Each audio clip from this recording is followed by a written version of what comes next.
Amén. Todo arrabado. Buenísimo. Bueno, primero que nada, shalom a todos. Que el Eterno les bendiga. Agradecido con el Eterno por darme esta oportunidad de poder compartir con ustedes la parashá de esta semana, la porción de la Torá. También agradecido con mi maestro Cristian, el Morel Cristian Presbítero, mi padre, que me permite estar aquí también, y que me ha instruido en el camino de la Torá para llegar hasta este lugar. Así que gracias al Eterno, gracias a mi familia. Y bueno, cuando antes de venir para acá, uno de mis hermanos me agarró y me dijo: ¿vas a hablar como papá o hablas un poco más? Yo le dije: no, capaz un poco menos. No, pero mandale, me dice. Así que, bueno, vamos a ver que la verdad que la parashá de esta semana es interesante, es muy interesante. Narra sobre el episodio del retorno de Jacob, ¿sí?, a Tierra Santa, a la tierra de su padre. En medio de eso, Jacob Avinu, nuestro patriarca, tiene una lucha con un enviado celestial. ¿Se escucha bien ahí? Tiene una lucha con un enviado celestial. Sufre un golpe en su cuerpo. Este ángel le añade un nombre. Luego de eso, Jacob sigue retornando, se encuentra con su hermano Esaú. Luego la parashá de esta semana nos narra cómo el emocionante, pero a la vez angustiante para Jacob, el angustiante encuentro con su hermano Esaú. Luego de eso, la Torá nos narra el trágico episodio de Dina, la hija de Jacob, ¿sí?, que una mujer, hija de Israel, dice la Torá, que de repente dijo: quisiera ir a ser amigas en el país en el que estoy, y por querer salir a descubrir el mundo, ¿no?, le aconteció que se encontró con un hombre príncipe de la nación, la sedujo, la engañó, la llevó a su casa, la violó y luego quiso ir hacia la casa de su padre a decir: vengan, háganse como nosotros nos haremos como ustedes, seamos familia. Luego de ese episodio, la Torá nos narra sobre la muerte de Rachel, que está acompañada de una muerte y un nacimiento, el nacimiento de Benjamín. Y la Torá sigue narrando, haciendo el recorrido por la muerte de Isaac. Y luego hace el nombramiento sobre los descendientes de Esaú, hermano de Jacob. Bueno, todo eso es lo que tenemos en la parashá de esta semana, ¿sí? Imagínense una mesa larga y muchos manjares en medio de la mesa. Yo no sabía de dónde agarrar, no sabía en dónde estudiar, estaba tremendísimo, pero vamos a tratar de unificar todo esto para realmente poder hacer de esto un mensaje para nuestra generación, en especial un mensaje para nuestra generación, ¿no?, para la juventud de este tiempo. Dicen los sabios que en cada generación desciende sobre el mundo una revelación nueva de Torá. Es decir, que la Torá siempre es la misma, ¿sí? O sea, el libro siempre será el mismo. Dice la Torá que es inmutable, no va a pasar. Pero la forma en que se revela este libro para nosotros en cada generación es diferente. Por ende, la Torá tiene un mensaje diferente para cada generación. Así que, y en una generación que, a la verdad, donde las fuerzas del bien y del mal están tan entremezcladas, en tanta densidad, tanta oscuridad, se necesita mucha luz de parte de Dios. O sea, que la Torá nos ilumine para poder, como quien dice, como para poder elevar a la generación o hacer nacer al Mashiach en la generación que nos toca. Y como cada generación, el mensaje de la Torá para cada generación es diferente, pero la esencia es la misma, yo no estoy a veces muy de acuerdo con el hecho de que está bueno sí estudiar los comentarios de ciertos maestros y de rabinos y maestros de Torá de todas las épocas, pero sí para iluminarnos, para hacernos de alguna luz. Pero el hecho de aplicar o de ser el eco quizás de sus voces, cuando quizás la situación en la que ellos vivieron fue diferente a la nuestra, cuando quizás el tiempo o las circunstancias o posibilidades que tenían a su alrededor era diferente a la nuestra, En eso sí, quizás algunas veces erramos en poner en práctica. Y por eso yo en este tiempo oraba mucho a Hashem por el hecho de decir: Hashem, envíanos ideas nuevas de Torah, envíanos ideas originales de Torah. Porque cada uno de nosotros viene al mundo con una revelación de Torah, ¿sí? Cada uno viene con un mensaje para dar al mundo de acorde y conforme a la generación que le tocó vivir. Así que en medio de esta generación que tanto a veces nos sorprende, es necesario que sí arrojar mucha luz. Vamos a tratar de que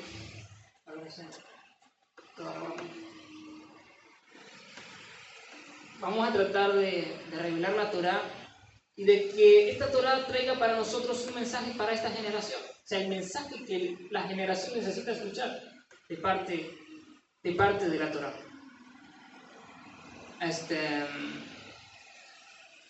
En la parashá anterior, Vayetze, habla sobre la salida de Jacob, ¿sí?, de casa de su padre. Creo que es Génesis 28, versículo 10, comienza, ¿no? Y habla de cómo él va a buscar esposa, cómo toma esposa, tiene hijos. En la parashá de esta semana lo que vemos es el retorno de Jacob a Tierra Santa. Nosotros en esta escuela profética hay algo que tenemos en particular, es que enseñamos a todos los alumnos, se les enseña hebreo bíblico, se enseña letras hebreas, se les enseña hebreo y diversas herramientas que he aplicado en este estudio para poder llegar a la revelación oculta de la Torah, para poder saber qué es lo que la Torah quiere hablarnos. Y hay algo interesante en la parashá de la semana pasada, que está en Génesis 28, versículo 10, cuando dice: y salió Jacob de Berseba, que fue a Harán. Si ustedes ahí, o los que están del otro lado en sus casas, tienen una Biblia hebrea, o buscan en internet Biblia hebrea, que sale en español y en hebreo, en ese versículo, si prestan atención, van a ver que la primera letra de cada palabra de ese versículo, Génesis 28:10, si tomamos la letra de cada inicial, forma una palabra. La palabra que se forma es Mashiach en hebreo, que acá se interpreta no como el Mesías. Es decir, que Jacob, a partir de esa parashá, toma un rol meramente mesiánico, como quien dice, muy profético. Y todas las acciones que Jacob hace desde ese viaje hasta su retorno y al fin de sus días muestran grandes acontecimientos que tendrán lugar en los días del retorno del Mashiach. Es por eso que nuestros sabios han dicho que las acciones de los patriarcas, ¿sí?, las acciones de los padres, cada acción que ellos hicieron, vino a ser un acontecimiento futuro para los hijos de Israel. Y en esta parashá, donde es la parashá del retorno de Jacob hacia Tierra Santa, debemos de prestar mucha atención, porque todos los acontecimientos que tienen lugar en esta parashá y que Jacob hace o sucede alrededor de Jacob, realmente arroja grandes secretos, grandes mensajes para nuestra generación y para poder revelar, ¿no?, al Mashiach en esta generación. Por lo tanto, el retorno de Jacob hacia Tierra Santa muestra, proféticamente hablando, el retorno del Mashiach, ¿sí?, el Mashiach a la generación, el retorno del Mashiach a revelarse en la generación. Y es por eso, ¿sí?, que en cada acontecimiento que tiene lugar en esta parashá, vamos a tratar, con la ayuda del cielo y con esfuerzo, ¿sí?, con mucho esfuerzo, poder revelar cuál es el mensaje, ¿sí?, que cada acontecimiento tiene para nosotros en nuestros días. Y cómo la Torah revela lo que está pasando también en nuestros días. En ese acontecimiento, Jacob, en un momento, dice que se encontraba solo y de pronto se encuentra con un varón, con un ángel, dice la Torah. Hay quienes dicen que ese hombre, ese varón, era el ministro, el ángel que custodiaba, que representaba a Esaú, a la nación de Edom, que es Roma. Entonces Jacob luchó con ese ángel. Hay quienes dicen que no, hay quienes dicen que ese ángel se llamaba Israel, entonces lo bendijo a Jacob con su nombre, con la unción que ese ángel tenía. Bueno, hay diferentes versiones. Yo no quiero enfocar la mira en eso, sino en algo un poco más profundo y que nos corresponde a nosotros prestar atención. En el momento en que Jacob lucha con el enviado, Jacob le dice, no te dejaré, dice, si no me bendices. El enviado lo que hace para poder librarse, dice, porque estaba rayando el alba, toca el encaje del muslo de Jacob, lo hiere, luego lo bendice añadiéndole un nombre. Entonces, si Jacob, como hemos visto, a partir de la parashá Vayetze, que esa parashá abre para nosotros como si en esa parashá se abriera para nosotros una puerta, ¿sí?, en la cual podemos llegar a ver grandes misterios, como un mundo aparte, como una Torá aparte dentro de la Torá, es impresionante. Si Jacob es representante del Mashiach, y lo que el ángel hiere es una parte del cuerpo del Mashiach, ¿cuál es la parte del cuerpo del Mashiach que el ángel estaba hiriendo?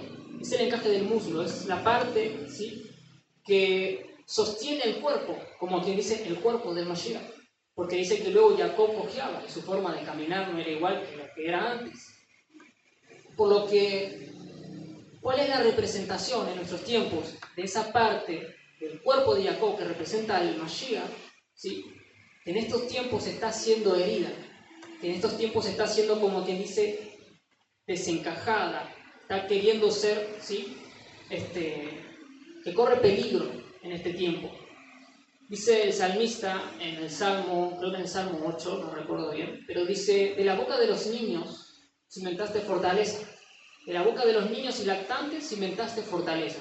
Es decir, que bajo la mira del salmista, los niños, ¿sí?, los niños pequeños, son quienes envían fortaleza, son quienes sostienen el cuerpo, son quienes sostienen el mundo, quienes sostienen el cuerpo, ¿sí?, de Israel, quienes sostienen el mundo. De la boca de los niños que tienen tanta pureza, que tienen un alma tan pura, ¿sí?, que hay inocencia pura en ellos, que no hay maldad en ellos alguna, ¿sí?, que alaban a Hashem, que leen los salmos en la mesa de Shabbat, que cantan alabanzas, que se regocijan, que piden a sus padres que les cuenten una historia de Torah, una historia de la Biblia antes de irse a dormir. De la boca de esos niños es que el mundo se sostiene. Entonces, es interesante cómo el ángel de Esab, en este caso, ¿no?, todo lo que representa Esab, el materialismo de esta generación, está queriendo dañar el intelecto de los niños, que son quienes sostienen el mundo, quienes sostienen el cuerpo, ¿sí? En esa alusión, en esa representación, el ángel de Esab daña el muslo de Jacob, que es lo que sostiene su cuerpo. Y lo que está pasando en nuestros días es que las tinieblas, es que el sistema de este mundo está queriendo dañar por todos los medios posibles, medios tecnológicos, televisivos, educativos, dentro de las escuelas, ¿sí?, lo que sostiene el mundo en esta generación son los niños. Por lo tanto, los niños son los primeros, o sea, los más afectados en todo este tiempo. Y esto es parte de lo que hace al escenario de los días del advenimiento del Mashiach. Es decir, la Torá estaba previendo ya, hace más de 3.500 años atrás, que en los tiempos del retorno del Mashiach, las fuerzas del mal, ¿sí?, el ministro de Esaú, quien gobierna en este tiempo sobre este mundo, el imperio, que en aquel momento era el imperio romano, pero luego que desapareció el imperio romano transformó, cambió de forma y pasó a ser un imperio religioso, que en este tiempo tiene dominio sobre todo Occidente. Por lo que todas estas fuerzas de oscuridad, todas estas fuerzas de tinieblas, son las que están tratando por todos los medios posibles de dañar a los niños, de dañar el intelecto de los niños. Y no es noticia, en nuestra generación no es noticia de que todos los niños, de que los menores, ¿sí?, los que todavía no son adultos, están siendo corrompidos por la música de esta generación, por las enseñanzas que se les dan incluso en las escuelas cuando les quieren enseñar sin tener noción de lo que hacen los niños, ¿no? Que pueden cambiarse de género, que pueden tener decisión, ¿no?, de hacer este tipo de cosas, que pueden rebelarse contra sus padres, cuando realmente un niño no se le ocurriría nunca rebelarse contra sus padres. Pero sucede que en esta generación sí está ocurriendo eso. O sea, es algo realmente que nos debe de llamar mucho la atención. Y esto es parte de lo que hace al escenario, ¿sí? Del tiempo en el retorno del Mashiach. Es parte de lo que hace a lo que fue llamado por nuestros sabios como los dolores del parto de Mashiach. Esto es parte de lo que narra la Torá, ¿no? De lo que por ahí se puede ver reflejado en la parashá de esta semana en nuestra generación. Luego, la Torá, continuando un poco más adelante, habla del encuentro de Jacob con Esaú. Y dice que Jacob, en ese momento, básicamente esto tiene que ver con el retorno, claramente sí, con el retorno de Mashiach, pero es una realidad de que, más allá de que esperamos a un Mashiach hombre, a un Mashiach reinante, no un Mashiach que venga y se presente como líder de Israel, como un hombre con grandes dotes militares, que lleve a Israel a la guerra, que le dé la victoria, y que traiga la paz entre las naciones, que sea un gran negociador para negociar con los representantes del mundo. Más allá de que esperamos, o por lo menos se espera en Israel, a un Mashiach de estas calificaciones, nosotros hemos de saber de que Mashiach es mucho más que eso. El Mashiach es más que un nombre. El Mashiach es una fuerza espiritual. El Mashiach es una conciencia, es un nivel de conciencia en medio de un pueblo que se dispone realmente a adoptar, a ser parte de su vida a estos principios de la Torá, a estos principios éticos, a unirse a un pueblo que no es su pueblo, a hacerse hijos de un Dios que antes no era su Dios. Todo esto es Mashiach. Mashiach es la fuerza que nos saca de la opresión a la libertad, es la fuerza que nos saca de la luz a las tinieblas. ¿Y quiénes son los representantes, los hijos espirituales de Mashiach? Para nosotros, Yeshua. Son los líderes espirituales de esta generación. Por lo tanto, los líderes espirituales de esta generación que traen al Mashiach, que revelan al Mashiach, el apóstol Pablo dice a las comunidades que estaban a los Gálatas, les dice, hijos míos, les dice, estoy como con dolores de parto. Mira tú, ¿no? O sea, el apóstol Pablo, las palabras que empleaba ya en ese tiempo, cuando le hablaba a su comunidad, le decía, estoy como con dolores de parto, hasta ver nacer al Mashiach en ustedes mismos, o hasta que el Mashiach sea formado en medio de ustedes.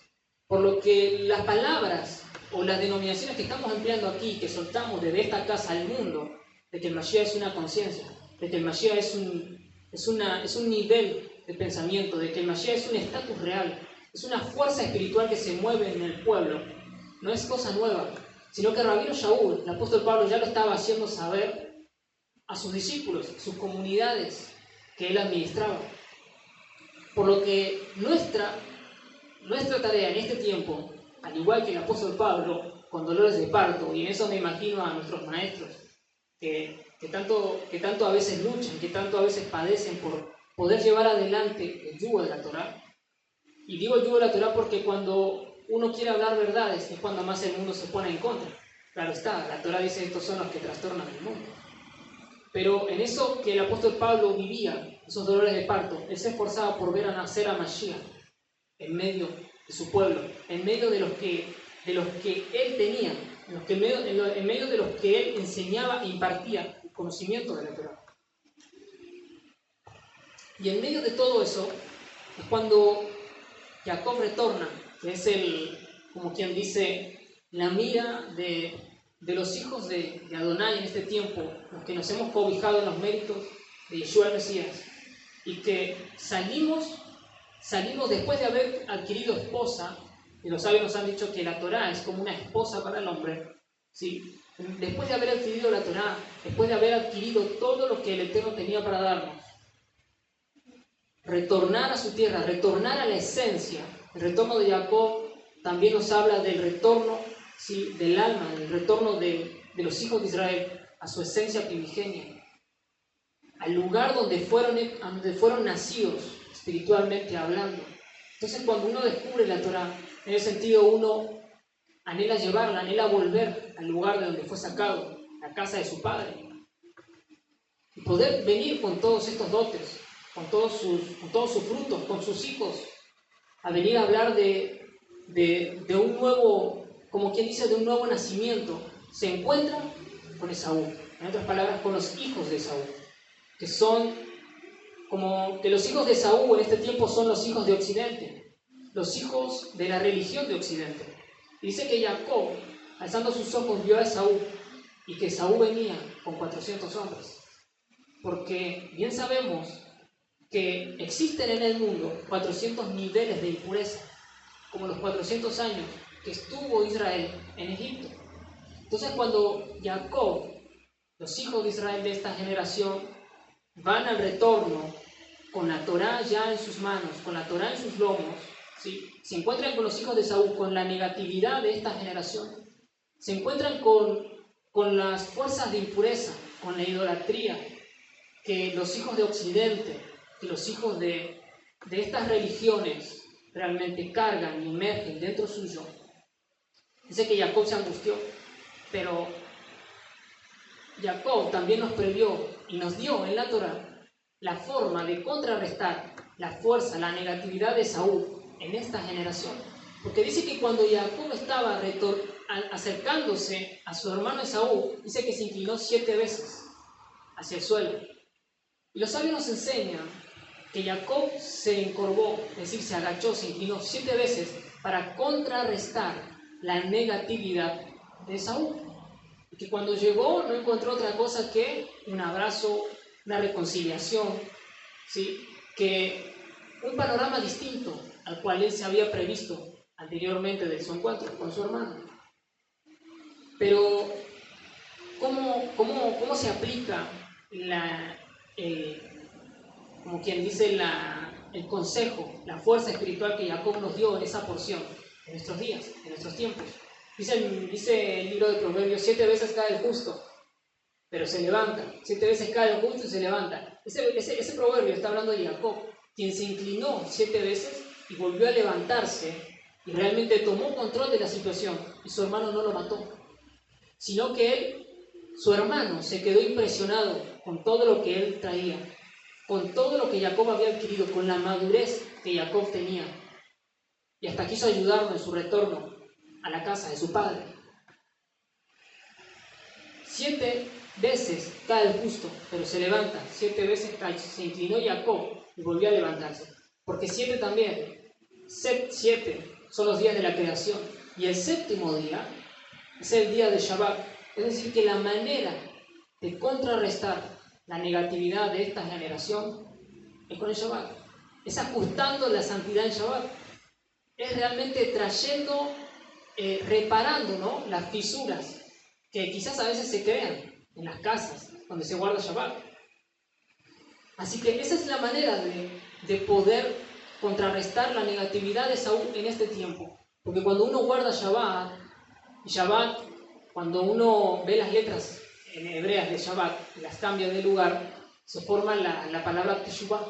Y Teshuvah también implica retorno, ese hecho de retornar a nuestra primera esencia, de retornar a nuestro verdadero yo, no al que me impone la sociedad o al que se crea a través de los sufrimientos de la vida, etc. No, al verdadero yo, a la esencia que Hashem me dio antes de descender al mundo, al yo que carga la Torá, que tiene la Torá para esta generación, para sanar las enfermedades de esta generación.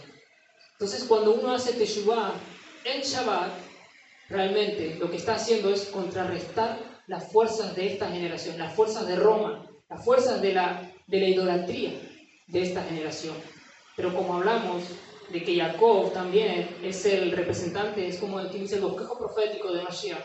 Entonces, Yeshua no puede quedarse fuera de esta interpretación, de este mensaje.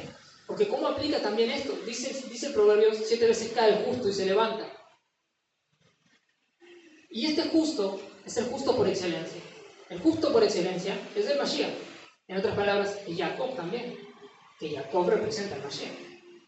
Entonces 7 veces cae el justo y se levanta. ¿Cómo es que el Mashiach es alguien que está cayendo? Nuestro pueblo Israel, el Mashiach, es visto como un caído, como uno que está continuamente cayendo, pero que tiene un poder que no cualquiera se le fue dado, y es que se levanta. Ese es el poder del Mashiach. El poder del Mashiach es que se levanta, que a pesar de todas las caídas que ha vivido a lo largo de las generaciones, nuevamente se levanta y logra ponerse de pie, contrarrestando las fuerzas oscuras y negativas de la generación.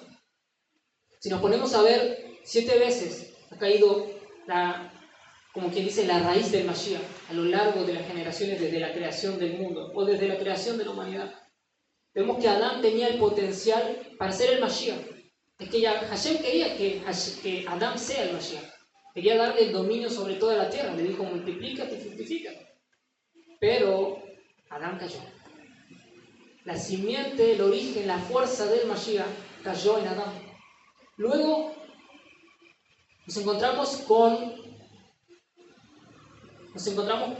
Abraham, quien de Abraham había de nacer la simiente del Mashiach. Pero dicen que cuando Abraham tuvo a su hijo Isaac, la mayoría de su pueblo, o sea, los que rodeaban el lugar donde vivía Abraham, no le creían que Isaac sea su hijo. Porque si vemos, es un caso imposible. O sea, físicamente es imposible. Abraham ya era viejo, estaba avanzado en años. Sara ya era avanzada en años, se le había cesado la costumbre de las mujeres, es decir, no podía ovular ya, no había chance. Sin embargo, Hashem hizo un milagro y dieron a luz un hijo. Y por esa razón, los vecinos de Abraham, como para que podamos entenderlo, pero Abraham en aquel tiempo era un príncipe, un hombre muy importante. Todos los miembros de la realeza que estaban alrededor de Abraham no le creían. Y creían que Isaac no era su hijo. Hasta tal punto pasó eso que Abraham tuvo que hacer un banquete para que realmente vean que era su hijo. Pero cuando la gente se asomaba a ver a Isaac, dice el Midrash, que Hashem cambió los rasgos de Isaac faciales y se volvió idéntico que su padre Abraham. Entonces todo aquel que lo veía, este es hijo de Abraham, decía, sí, tiene razón, este es hijo de Abraham, pero la mayoría no le creía. Es decir que, en ese sentido, el nacimiento de la simiente de Mashiach estaba oculto, se ocultó a los ojos de su generación. Otra vez, a los ojos de la generación, la línea de Mashiach como si hubiese caído. Luego vemos en Lot, por ejemplo, que de Lot también viene la esencia del Mashiach. ¿Por qué decimos que de Lot viene la esencia del Mashiach? Porque Lot, cuando sale de Sodoma y Gomorra, su mujer es convertida en sal, y queda en una cueva con sus 2 hijas. Sus 2 hijas viendo tremenda destrucción, tremenda bomba nuclear que cayó. Es peligroso hablar de bombas nucleares en este tiempo. La tremenda bomba nuclear que había caído en ese entonces, creyeron que eran los únicos. Y para poder traer vida, dieron a su padre vino, entonces tuvieron relaciones con su padre y trajeron vida al mundo. Y uno de sus hijos se llamó Moab. Y del pueblo de Moab vendría Ruth, la moabita, que es la abuela del rey David. Y de allí desciende la línea del Mesías. Por lo tanto, es un poco oscuro contar que el Mashiach viene a través de, como quien dice, a través de un incesto, a través de una inmoralidad sexual. Por lo que a los ojos de la generación, otra vez, la línea del Mashiach parecía haberse caído. Pero vino al mundo, siguió su recorrido en el mundo a través de un ocultamiento a los ojos de la generación. Luego tenemos a Abraham, tenemos a Adán, Abraham, Lot. Luego vemos a Judá, quien realmente después de haber vendido a José, a su hijo Yosef, a su hermano José, sus otros hermanos van a buscar a José, van a tratar de consolar a su padre, y luego van en busca de José. Pero Judá no.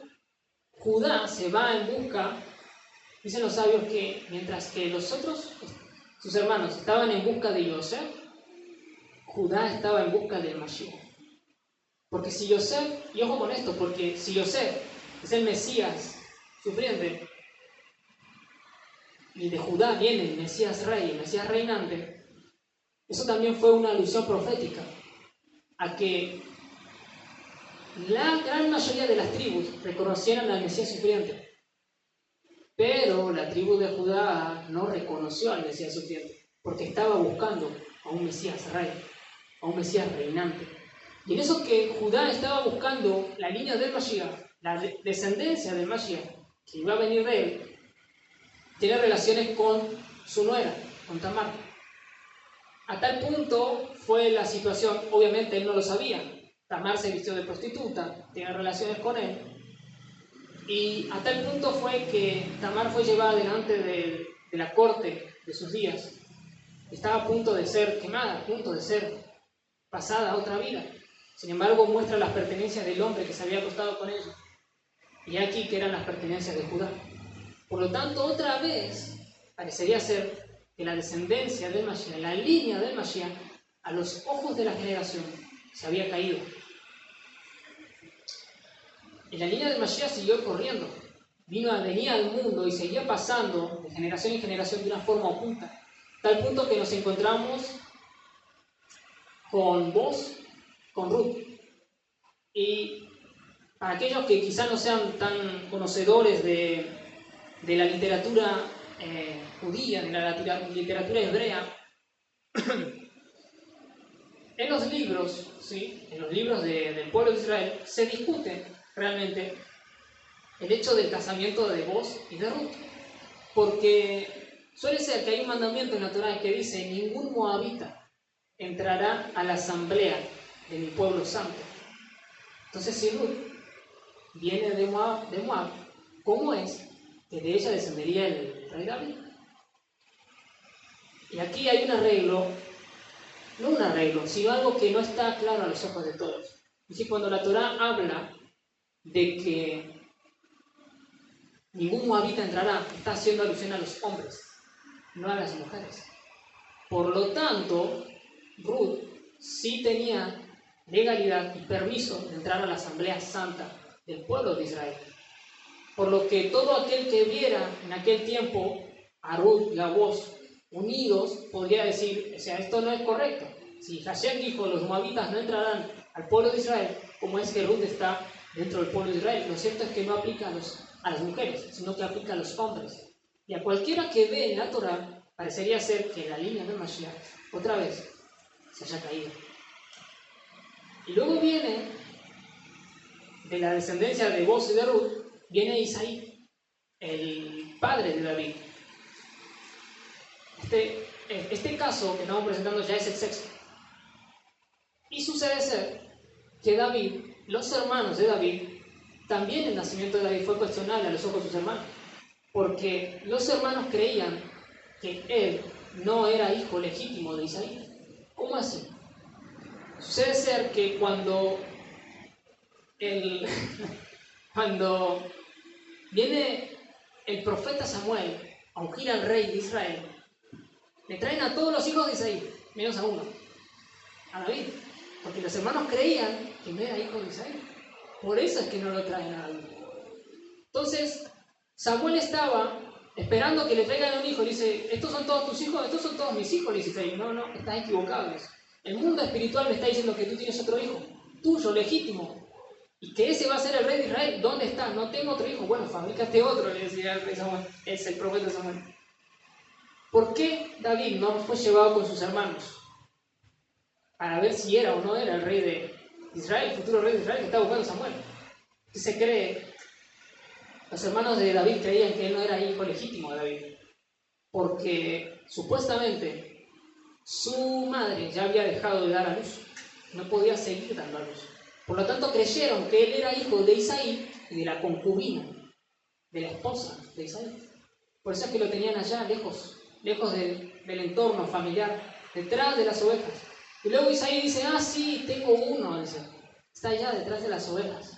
Entonces lo trae a David y dice: este es el rey de Israel, futuro rey de Israel. Y lo unge y hace la coronación. Entonces nuevamente es como si la descendencia de Mashiach, a los ojos de su generación, parecería haberse caído.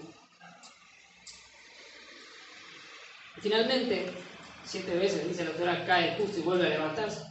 Dice: y va que vamos con el sexto caso que la Torá nos plantea, en donde la genealogía de Mashiach parecería haberse caído. Sucede ser que aún hasta nuestros días hay muchos que aún dudan que Yeshua sea hijo legítimo de Yosef y de Miriam, José y María. Porque dicen, no, ese no era, hasta hubo una confusión, hasta el texto de Mateo es oscuro a nuestros ojos cuando lo leemos, porque Yosef tampoco entendía que cuando Hashem va a hacer algo no lo revela, de lo contrario la mano del hombre podría echarlo a perder. Y se cree que Yeshua no es hijo legítimo de Yosef y de Miriam, pero 7 veces cae el justo y vuelve a levantarse. Y es nuestro deber en este tiempo cumplir con las palabras de nuestro Ribi cuando dice: es necesario que el Hijo del Hombre sea levantado en alto, como la serpiente fue levantada en el desierto. Porque 7 veces cae el justo y se levanta. Y ese es el ejemplo que nos da Jacob. La voz de Jacob dentro de la Torá nos está diciendo: oigan, levanten al Mashiach, porque 7 veces me he arrodillado y 7 veces me he vuelto a levantar. La estirpe de Mashiach, la estirpe de Jacob, la descendencia de Jacob es necesario que sea levantada en este tiempo.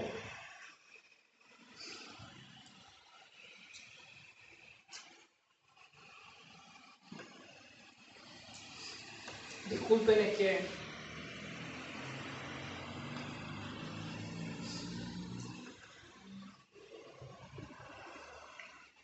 cuando se tocan temas tan sensibles que corresponden con la redención final de este mundo y con el revelar a Yeshua en nuestra generación, mi alma no lo soporta y se quiebra ante los misterios de la Torá, porque para eso hemos venido al mundo, para revelar los misterios de la Torá y para elevar a Mashiach, a Yeshua, en esta generación. Pero claro, la Torá no puede dejar de hablarnos en esta parashá. Eso no. La Torá no puede dejar de hablarnos en esta parashá, y es que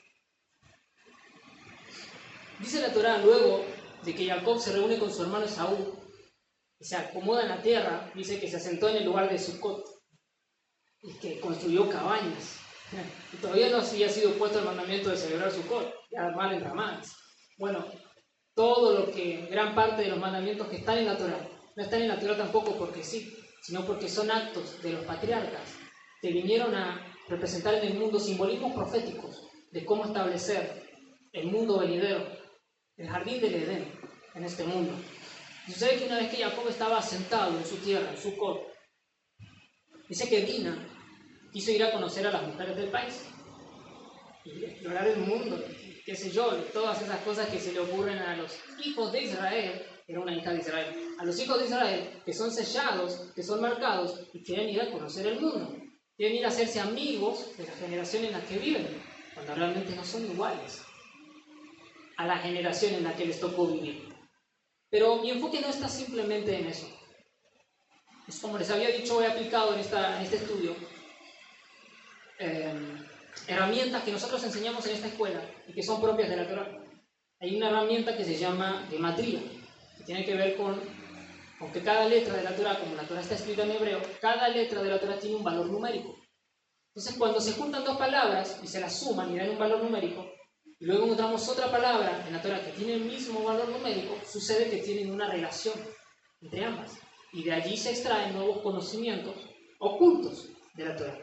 Pero también hay otros métodos en los que una palabra se la puede cambiar las letras de lugar y se forman palabras nuevas con las mismas letras de la palabra. Eso sí, eso se llama revelar el sentido oculto de la palabra. Y eso se llama, en hebreo, tiene un nombre que se llama temurá. Es un método de estudio rabínico hebreo. Nosotros enseñamos este tipo de herramientas para aquellos alumnos que realmente quieran conocer los misterios de la Torá y quieren conocer al verdadero Mashiach realmente de la Torá. Y sucede que cuando nosotros, el nombre de Dina es la versión femenina de Din, que significa juicio, ley, significa sentencia, corte, una corte judicial. A eso hace alusión el nombre de Dina. Dice que Dina salió a la ciudad y lo vio Siquem, pero que en hebreo es Shechem o Shechem. Shechem ben Hamor, Shechem hijo de Hamor. La palabra Shechem puede reacomodarse, tiene 3 letras, la letra Shin, la letra Kaf y la letra Mem. Y puede cambiarse de lugar para formar la palabra Mejesh, que significa mordido, como la mordida, como ser mordido por una serpiente. Pero también podemos seguir jugando, investigando. Esto fue trabajo de un día, quiero que sepan. Hay que estar, a uno tiene que gustar, a mí me encanta, en lo personal me encanta poder buscar los secretos de la Torah. Pero también puede cambiarse su nombre y formar la palabra Meshech o Mashach, que significa arrastrar. Luego Hamor, el nombre de su padre, significa burro en hebreo. Y tiene su raíz de Homer, que significa materia o sustancia, como materialismo, una sustancia de materia pura. Por lo que cuando nosotros vemos estas palabras, podemos formar oraciones con estas palabras. Por lo tanto, si nosotros formamos una oración con esta palabra para extraer el sentido junto del versículo, de la historia, vemos que dice que la ley, Dina, ¿no? El nombre de Dina, la ley, o los jueces, y cuando habla de los jueces, habla de los jueces espirituales, de los líderes espirituales, que son como jueces de la generación. La ley y los jueces de la generación, en los días del retorno del Mashiach, serán arrastrados, Mashach, y mordidos como por una serpiente, Mejesh, por la bajeza o el materialismo, Hamor, de esta generación. Eso es lo que tiene para hablarnos la historia de Dina, en lo profundo, en lo secreto, escarbando en el misterio de las letras hebreas. Por lo que esto es una seria advertencia de lo que tendrá lugar también en los días del advenimiento del Mashiach. Es decir, que los líderes espirituales de la generación van a ser mordidos, arrastrados por el contexto situacional que se está desarrollando a su alrededor. Y van a ser arrastrados por el materialismo de la generación. Entonces, en ese sentido, luego de esa historia, viene Siquem, habla el padre de Dina, Jacob, se reúnen los hermanos de Jacob y dicen: esto no puede ser, no lo vamos a permitir. Bueno, pero ideemos una estrategia. Y ellos les dicen que sí, que van a emparentar con ellos, que no hay problema, pero que tenían que circuncidarse. Todo lo que te dije recién, reténlo ahí, tenlo en tu mente. Entonces hacen que se circunciden todo varón. Como ellos sabían que el tercer día era el día más doloroso, no se podía ni mover, dicen: al tercer día, a todo esto incircunciso, que ahora va a estar circuncidado, dicen: lo vamos a pasar por espada y lo vamos a matar a todos. Esto es entre Shimón y Leví. Entonces al tercer día, que era el día de más dolor, dice la Torah, Shimón y Leví desenvainaron sus espadas y hicieron terrible matanza, a tal punto de que se excedieron y tomaron secuestrados a los niños, se llevaron todas las pertenencias, hicieron un robo gigante. Todo este contexto, la deshonra de Dina, la actuación de los hijos de Jacob, a los ojos de Jacob, ¿saben qué es lo que dice Jacob? A todo esto dice: me habéis deshonrado por lo que habéis hecho, dice la Torah. Y por lo tanto, las palabras de Jacob vinieron a ser una reprimenda, no solamente para sus hijos y para todo lo que había ocurrido en ese momento, sino una reprimenda para los líderes de esta generación. Porque dice la Torah, luego de ese relato: quiten los ídolos que hay dentro de ustedes, cambien sus vestimentas y ascendamos, porque buscaré al Dios que me ha protegido durante todo mi camino. En otras palabras, en un contexto en donde la ley y los jueces, los líderes, y ojo, porque también en esto, aunque la palabra líderes se refiere a los líderes de la Torah, también la Torah tiene 4 sentidos, 4 niveles, y uno de sus niveles es el nivel Peshat, en el que el que lo lee como un tonto, dice la Torah, que no entiende lo que lee, lo lee, no lo entiende y lo interpreta como se le canta. Bueno, ¿quiénes son estos? Y son los líderes de todas generaciones que han interpretado la Torah como podían, porque no tenían tampoco el conocimiento. Seamos un poco justos. Entonces aplicaban la Torah en un término moralista. Es decir, eran maestros de moralidad y ética, porque si vemos, los pastores, los líderes de generaciones anteriores no revelaban el misterio, no revelaban la verdadera esencia de la Torah, pero enseñaban leyes morales y enseñaban el principio de la vida, de la familia. Por lo tanto, desde aquí, que no se pueden escapar de la reprimenda de Jacob, que tiene a todos estos líderes que se comparentan con el materialismo y la bajeza de esta generación. Por lo tanto, Jacob, la voz de Jacob, y aquí sí somos el eco de la voz de los padres, de la voz de los patriarcas, les dice, quiten los ídolos que hay en medio de ustedes, limpien sus vestimentas porque están cochinos, y asciendan con nosotros, los hijos de Israel, y buscaremos nosotros, por ustedes, a nuestro Dios, que nos ha cubierto y nos ha protegido en todo nuestro camino, para que así, de esa manera, todo lo que ha tenido lugar hasta este momento, entonces pueda ser remediado, hallar mérito delante de Hashem, y que entonces seamos espiados, nuestras transgresiones sean espiadas por los méritos de nuestro santo maestro Yeshua, el Mesías de Israel y del mundo, y de esa manera poder llegar a establecer en esta generación, y no en la otra, en la próxima, porque ya será demasiado tarde, en esta generación, el reino de Dios sobre la tierra. Y el reino de Dios sobre la tierra tiene que ver con una forma de llevar la vida, tiene que ver con una manera de llevar la vida, de encarar la vida, tiene que ver con todas estas herramientas. Nunca veas el libro de la Biblia o la palabra de Dios como un libro que tiene leyes, meramente leyes, que narra historias bonitas, fábulas de tiempos pasados. Mírala como un libro de herramientas al cual no tienes acceso, no tienes conocimiento, sino es por mano de un maestro que conozca la Torá, que conozca la gematría, que conozca a Yeshua, nunca podrás llegar a la Torá.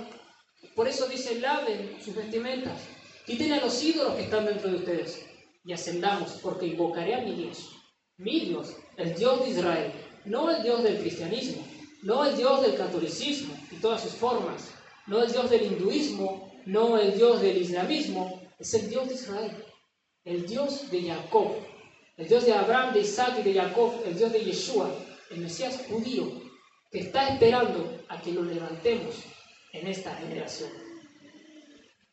No obstante, con todo eso, la Torá sigue hablándonos en la parashá de esta semana. Y suele suceder que en medio de todo eso, antes de llegar a la tierra de Israel, sucede que Rachel estaba dando a luz y dio a luz en ese momento de la Torá, de la parashá. Nosotros tenemos una muerte y un nacimiento en el mismo lugar y tiempo. Un momento en el que en el mismo lugar y en el mismo tiempo un alma se va de este mundo, una mentalidad, una generación se va de este mundo. Pero a su misma vez, una nueva mentalidad, una nueva generación viene a este mundo. Por lo tanto, ese lugar en la Torá también nos habla de las circunstancias o de los escenarios que tendrían lugar en los días del Mashiach. Porque volvemos a decir, ¿no? ¿Quién estaba ahí de por medio? Estaba Jacob, viendo el acontecimiento del nacimiento de su hijo, Benjamín. Por lo tanto, cuando yo vi eso, mi mente voló de Ebris. Mi mente voló a la mujer que daba a luz un hijo varón. Y la bestia dice que lo quería arrebatar. Le dije, Señor, necesito confirmar si esto es así, porque si no estoy errando y me estoy volviendo loco. Fui a consultar a las fuentes verdaderas de la Torá, rabinos, y realmente esto es así. Esa parashá nos habla de Apocalipsis y la mujer dando a luz al hijo varón. Y dice que ese hijo varón regirá con vara de hierro. Y mi maestro se ha esmerado en repetir reiteradas veces desde este lugar a los miembros de esta casa y a los que nos oyen del otro lado, de que la vara de hierro representa la industria. Pero claro, ¿cómo llegaremos a la industria? ¿Cómo vamos a llegar a adquirir industrias? Porque es la gran lucha de esta generación. La industrialización, la época de la industrialización ya pasó. Hoy en día hay monopolios, oligopolios, y el mercado está difícil de penetrar, realmente está difícil. Nosotros que estamos en el área empresarial, ¿sí? Que nos tenemos una empresa de servicio textil para la gente que nos ve de aquel lado, que que realmente nosotros, y ojo, porque eso también habla de que estamos confeccionando no solamente ropa para la generación, el vestido de la novia. Ojo ahí, porque o sea, no, el propósito de Hashem es tremendo, viene con todo, no te falta nada. Es decir, en todo ese momento, la forma de alcanzar la industria, la forma de alcanzar el regir con la vara de hierro, se encuentra en la parashá de esta semana. Dice la Torá que Rachel lo llamó Benoni, o sea, hijo de mi dolor, hijo de mi aflicción. Pero luego Jacob lo llama Benjamín, hijo Yamín, de la diestra. Más allá de que esto también encierre grandes espejos proféticos, porque uno es el hijo de la aflicción, el hijo del dolor, el Mesías sufriente, y el otro es el hijo de la diestra, el Mesías reinante, ¿sí? Siendo Benjamín el único hijo de Israel que nació dentro de las fronteras de la Tierra Santa, y que es netamente un bosquejo que nos habla a todas voces de Yeshua, el Mesías. Dice que Jacob lo llamó Benjamín, hijo de la diestra. Ustedes saben que este mundo no está en control absoluto, aunque sí, Hashem tiene control de todo, pero Dios no tiene el dominio total del mundo, porque este mundo está regido por fuerzas espirituales, por ministros espirituales, que representan a cada nación sobre el mundo. Es por eso que la persona que vive en el mundo de la consecuencia es una persona que no vive bajo el reinado de Dios. Esas personas que viven y vienen y te dicen, no sabes lo que me pasó. Esas son personas que no saben lo que les pasó, ni de dónde viene lo que les pasó, y por lo tanto viven en el mundo de las consecuencias. En otras palabras, a merced de las fuerzas que rigen la generación, de las fuerzas espirituales que rigen la generación. Porque vivir bajo el dominio de Dios, bajo Israel, bajo el Shabbat, las lunas nuevas, como está escrito en Isaías 58, 56, de luna nueva en luna nueva, de Shabbat en Shabbat, se presentarán delante de mí y me adorarán, dice Dios. Los hijos de Dios que no viven bajo el mundo de la consecuencia son los que guardan los mandamientos de Dios. Entonces, ¿cómo será el dominio de Dios? Cuando Dios descienda y comience a reinar sobre este mundo, comenzará a reinar a través de las tribus de Israel. ¿Y sobre qué tribu comenzará a reinar primero? Comenzará a reinar primero sobre la tribu más humilde. Esa es la más pequeña, el más pequeño, Benjamín. Por eso es que lo llamó Benjamín, hijo de mi diestra. Porque hijo de mi diestra quiere decir aquel que es caritativo, aquel que tiene la mano abierta para darse de acá, para hacer caridad, para realmente bendecir las escuelas de Torah, para bendecir las casas de estudio donde se enseña Torah y seguir esparciendo sobre el mundo las enseñanzas de la Torah y la luz de Yeshua, el Mesías, a través de las Escrituras. Es decir, que aquellos que sean caritativos, que realmente pongan de todo lo que tienen de corazón para hacer el tabernáculo, para elevar el tercer templo, que es el cuerpo del Mesías, sobre ellos comenzará a reinar el Eterno en esta generación. Y ellos son los que a través de dar abiertamente, dar caridad, darse de acá a los maestros, a las casas de estudio de Torah, podrán hacerse fuertes, hijos de mi diestra. Son los que se convertirán en los hijos de la diestra de Hashem y se les será dado, ¿sí?, el cetro de justicia, el bastón de mando, la vara de hierro, como quien dice. Se les dará poder y lugar y dominio sobre la industria en esta generación, para que a través del dinero comiencen a tomar posesión de la tierra y poder hacer del dinero, de sus industrias y de todo el mundo, porque el poder de este mundo es el dinero, un mundo mejor para poder vivir. Entonces la forma de poder hacer manifestar el reinado de Hashem en este tiempo y traer a Mashiach, no a Benoni, porque Benoni, el hijo de la aflicción, ya vino, ya se reveló hace casi 2000 años, sino traer a Benjamín, al hijo de la diestra, al Mesías reinante, a través de nuestra sedacá, a través de nuestra caridad, a las casas de estudio de Torah. Y no cualquier casa de estudio de Torah, sino las casas de estudio de Torah que revelen verdaderamente a Yeshua, el Mesías, el Rey de Israel. Así que todo eso es lo que tiene lugar en nuestra generación. En otras palabras, cuando Jacob retorna a encontrarse con su hermano a la casa de su padre, todo esto tiene lugar. Cuando Mashiach está retornando y está viniendo a nosotros, en este tiempo, en esta generación, todos estos acontecimientos tendrán lugar. Los niños querrán ser dañados, las fuerzas del mal querrán dañar a los niños en el intelecto, porque son los que sostienen el mundo. La ley, los jueces, los líderes espirituales de Occidente y de Oriente querrán ser arrastrados hacia las bajezas del materialismo de esta generación. Y se olvidan que la Torá dice en Deuteronomio, cuando Moshe habla a los príncipes de Edom, les dice, pasaremos por el valle de Edom. Por el valle de Edom pasaremos, por el camino del rey, y no tomaremos nada de lo que tienes, pero pasaremos por el valle de Edom. Pasar por el valle de Edom implica pasar por el valle de esta generación. Y un valle es un lugar llano, un lugar bajo, en donde no hay montañas, y la montaña representa los poderes altos, representa los lugares en donde se erigían los altares a Hashem. Pasaremos por el valle de Edom, por la bajeza de esta generación, pero por el camino del rey. Y el camino del rey tiene que ver con Shabbat, tiene que ver con lunas nuevas, tiene que ver con Yom Teruah, no con 24 y 25 como va a tener lugar próximamente, o 31. Tiene que ver con Shavuot, tiene que ver con Yom Kippur, con Sukkot, la fiesta que proféticamente nuestro padre Jacob instauró en esta parashá, y que luego vino a ser un mandamiento para nosotros, los hijos de Israel. En un momento como este, en donde Benjamín está naciendo, el hijo varón está dando a luz, y ahí se forman los dolores de parto. ¿Hasta cuándo?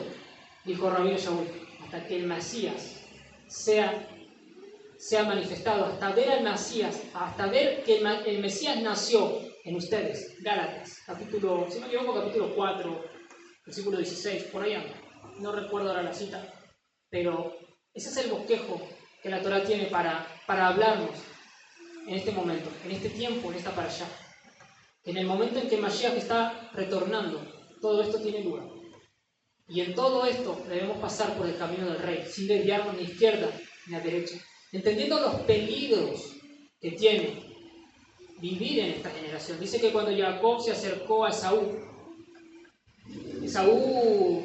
hay un midrash que dice que cuando Jacob se acercó a Esaú y lo abrazó, Esaú quiso morderlo, pero el cuello de Jacob se volvió de marfil. Entonces los dientes de Esaú se rompieron y no le pudo hacer daño. Es un midrash. El midrash es un texto que tiene parábolas, ¿sí? Pero que esas parábolas están escritas de esa manera para ocultar misterios, secretos, y que no puedan ser entendidos a los ojos de cualquiera que quiera echar sus manos allí, sino que sean abiertos ante aquel que tiene el carnet. El carnet dice Israel, dice hijo de Israel, guardo Shabbat, guardo Rosh Hodesh. Vos pones el cartel en la Torah y se te hace la luz del tremendo. Entonces cuando se quiso acercar, dice que lo quiso dañar. Esto también es una advertencia para esta generación. Y cuando querramos llegar a los hijos de Edom, a los hijos de Esaú, porque la rectificación de Esaú depende de las acciones de Jacob. Al final de los días, Jacob y Esaú serán hermanos nuevamente. 2 cetros, 2 palos hay en su mano y se volvieron uno. Judá e Efraín. Los 2 hermanos, ¿sí? Los 2 hermanos se volverán, los hijos de Occidente y los hijos de Oriente se volverán uno e irán juntos a la casa de su padre al final de los días. Pero cuando Jacob quiera retornar, cuando los hijos de Israel quieran acercarse a Esaú, Esaú les dirá: ven hermano, enséñame Torah, enséñame tus raíces hebreas, ven, enséñame las bendiciones de Shabbat, le dirán. Claro, Esaú nunca había guardado un Shabbat y quería impartir de lo que no tenía. Eso también es uno de los peligros que corren los hijos de Israel en este tiempo, de que muchos, como las raíces hebreas, están haciendo estragos en la generación. Van a querer y van a decir: sí, ven, enséñame tu fiesta, enséñame tu Torah, vos que te crees Mashiach, ven, enséñame, que le quiero enseñar a los míos, a mi conveniencia, claro, porque ese es el espíritu de Saúl. Quiten los ídolos de dentro de ustedes, limpien sus ropas y ascendamos, y les revelaremos al Dios que estuvo con nosotros desde que hemos venido al mundo. No nos dejemos engañar. Hay muchos hijos de Saúl que querrán la Torah de Israel a su conveniencia. Querrán las bendiciones de Shabbat sin guardar Shabbat. Querrán el derrame de la gloria de Hashem sin matar los toros, sin matar el cabrito, sin matar la mala intención que llevan dentro. Y eso no se los puede permitir. Es por eso que Jacob previó esto. Todo esto lo orquestó Hashem a través de Jacob. Y hoy en día Jacob, la voz de Jacob, el alma de Jacob, porque los patriarcas viven y están en el jardín del Edén y se disponen a ayudar a sus hijos cuando buscan la revelación de la Torá. Nos está hablando y nos está diciendo, tengan cuidado de los hijos de Saúl, que quieran tomar de la Torá sin pasar por el altar de la ofrenda enteramente quemada. No, no es así.